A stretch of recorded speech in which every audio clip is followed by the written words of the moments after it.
Psalm 23, ein Gesang vom David.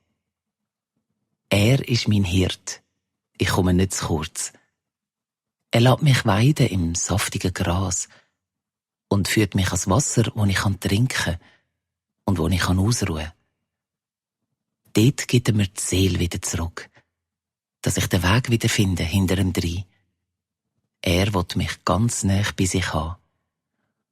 Und wenn ich durch ein Doppel durchgehen, wo der Tod lauert im Dunkeln, ich fürchte mich nicht vor dem Bösen. Du bist ja bei mir. Dein Hirtenstock ist mir ein Trost. Du führst mich sogar vor meinen Feinden an den deckten Tisch und leihst mir die Hand auf den Kopf und schenkst mir den Becher randvoll ein.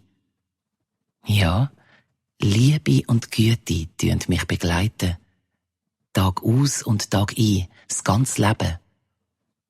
Und zuletzt komme ich heim zu dir, in dein Geheimnis für immer.